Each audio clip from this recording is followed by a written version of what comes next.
Welcome back to iHeartRadio Canada. Today, hanging out with the one and only Macklemore. How you doing, bro? Fantastic. How are you? Good to see you. I like your shoes. Thank you very much.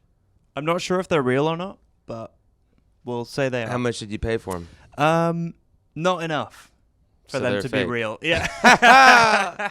You know what? I can't tell. Okay, good. And I appreciate the honesty. Yeah, I'll be honest, because I don't care. No. They're comfy and they do the same job as the real ones. So, Yeah. I mean, it would probably take like a magnifying glass and someone with a lot of information to be able to tell the difference. okay, well, let's just go with they're They're good. real. They look good and they're real. And they're real. Okay, perfect. Congratulations on the new song, Maniac, Thank you. and the new music video as well. For anyone who hasn't heard it yet or hasn't checked out the music video, what would you say kind of the inspiration behind the song is and how it came together? The song is about that kind of toxic-ish relationship that you keep coming back to. You're like, you know what? She's not the one. Or he's not the one. And you tell everyone, you know what, I'm done. I'm finished, guys. And everyone's like, oh, God, thank you. She was crazy. And then a week later, you're back together living in the same apartment. And it's a love story. Okay. And sometimes it's that crazy that brings us back. I feel like these days we can't say the word crazy. It's not politically correct or something. But we're all crazy. We're all crazy. There's a maniac in There's everyone. a maniac in everyone. Okay, cool. The music video is a vibe. I absolutely love it. The dance moves, did you rehearse those or were they just kind of improv and you just kind of made them up as you went along? Or You know what? I did rehearse. Okay. I did more than most music videos because, dancing is something that I don't do very often. And so I had a choreographer. Most of what made the video was me during like maybe hour 5 being like, all right, I'm just going to get as weird as possible. And It's the best way. that's the best way to dance, man. Yeah. It's like, we went to the club last night here in Toronto. Okay. And we went before anyone else got there. We went at 10:30. That's No one was there. Wow. It was amazing. And I felt free. Yeah. And then all of a sudden people started to come in. I was like, man, where was that freedom I had 25 minutes ago? Okay, so you prefer an empty club to a I packed preferred out. the empty club. It was so nice. It was freezing cold. There was so much air conditioning. Yeah. The lights, it was just like our club. It was like 6 of us from the tour. Yeah, as soon as the sweat starts dripping from the ceiling and you can't move past anyone to get to the bathroom or anything like that, it's time to go. It's time to go home. Yeah. Yeah. I'm with you on that. There's been some similarities been made to like Andre 3000 in the video and Hey Completely. Ya and Outkast. That was on purpose, I take it? Yeah, absolutely. Yeah. I mean, that's one of my favorite videos of all time. It's partially inspired by that. It's inspired by the 70s Soul Train era, the live performances and Boney, Daddy Cool, the people that were like, doing these live performances on like the Ed Sullivan Show. And like I said, Soul Train, there are so many great performances from that era. So kind of a combination of all of that. And introing the video, and he gets a name drop in the song as well, the one and only Nardwuar. Yes, Nardwuar is in there. That's my uncle. Is it really? No, definitely not. I am not related to him. You fooled me. I am not. We look a lot alike, but no, I am not related to Nardwuar. But Nardwuar is great, man. We're He's- all related to in Nardwuar. some way. Yeah. There's 6 degrees of separation. If mean- you trace the DNA, it all leads back to him. How do you even describe what he does? Because I want to say he's a legendary interviewer, but he's more than that. He's a historian. He's a professor of music history. He knows everything. He's the feds. He's the FBI. And no, he's amazing. He pulls I don't know how he gets the information that he does. I literally don't. He's really good at research. He'd be a really tough person like to cheat on in a relationship. He would just find out everything. Yeah. Be like, no, I know where you were at 11:22 p.m. Yeah. And he would start handing you Yeah. like artifacts and Yeah. like, the He'd be like, facts. Yeah. here's a French fry from Yeah. 3 weeks ago Yeah, that you were yeah, eating. yeah. How did you approach him then for the video? And did you tell him that you were going to mention his name in the song as well beforehand? Yeah, I DM'd him, and he responded a couple days later. He let me just sweat it out for like 48 hours. I was like, man, is Nardwuar even going to read this? Is he just going to left me? in the unread category on Instagram. Finally, he opened it and was like, "Oh man, that's awesome." He was super down. We sent a film crew up to Canada, and he nailed it. Amazing. That's awesome. Do you ever spend much time outside of when you're here on tour in Canada? Because you're in Seattle, so Vancouver's not too far away. My wife is a dual citizen. Okay. Her mom is Canadian. Nice. And so I believe that makes me Canadian.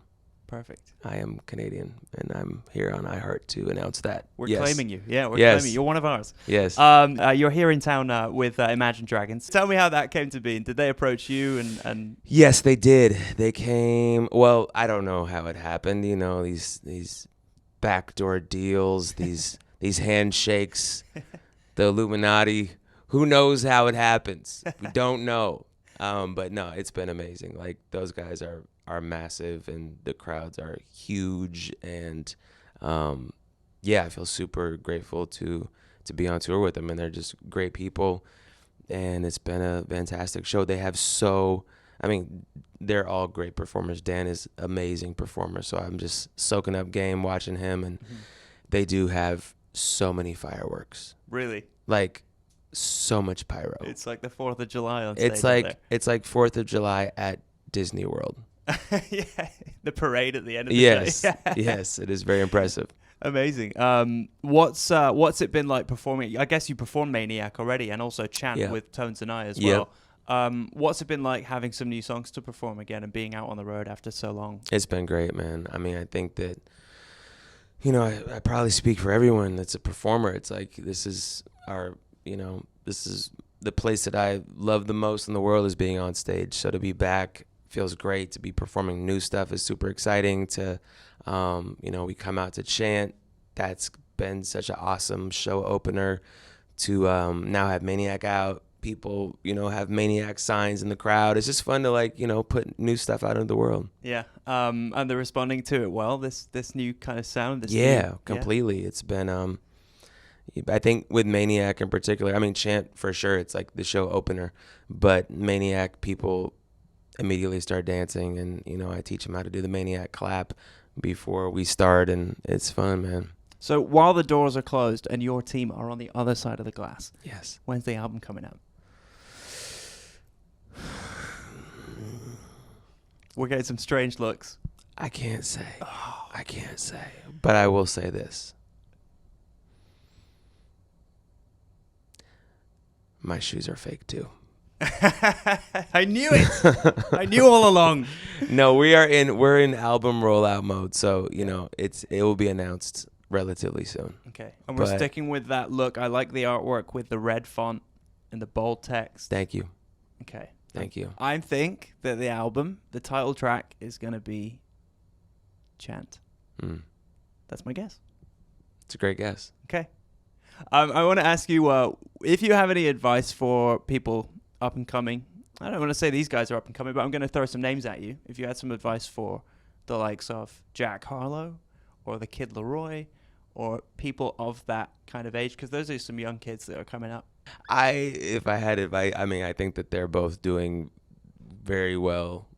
I think that, for anybody, it's appreciating what you have and taking it all in. It happens really quick. Like, both of those guys, it's been like, you grind for so long and nothing really happens, and slowly you build a fan base, and then it's like, psh.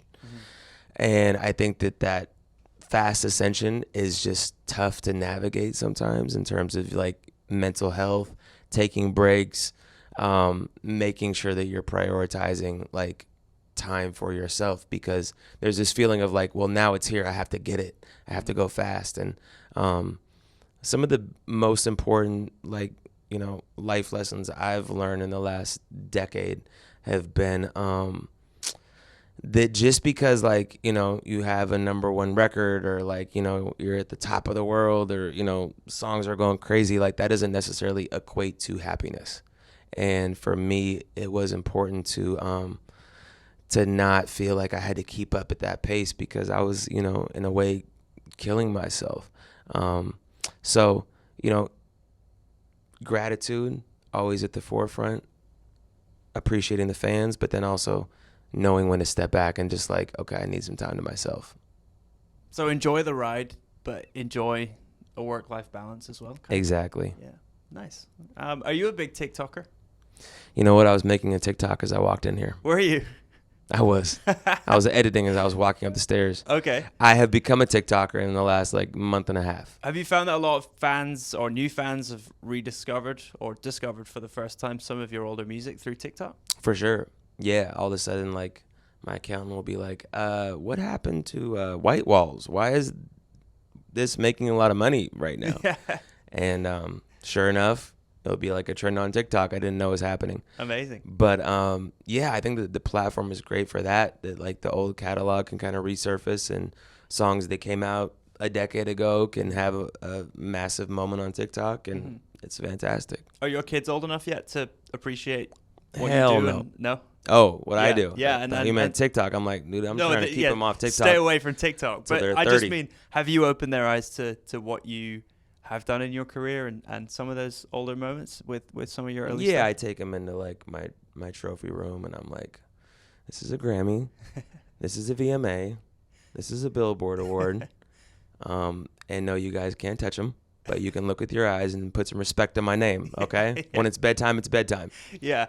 So you've got 3 kids, right? So are they each going to get get to keep one of them? No, I'm gonna be buried with all of them. Yeah. Just holding them. No, Sloan, who's 7, gets it at this point. Okay. And she was around her first like 2.5 years of life, or on the road with us. Not that she could really understand it at that age, but she gets it. It can be a little bit weird. Mm-hmm. It can be a little bit weird, and I think that it's like, in real time, you're trying to parent, and then also like there's this other part of my life that's not necessarily normal, or like the other dads at her school. So I'm learning how to do it. If your kids got to pick your next collaboration, who would they pick? I think Sloan would pick.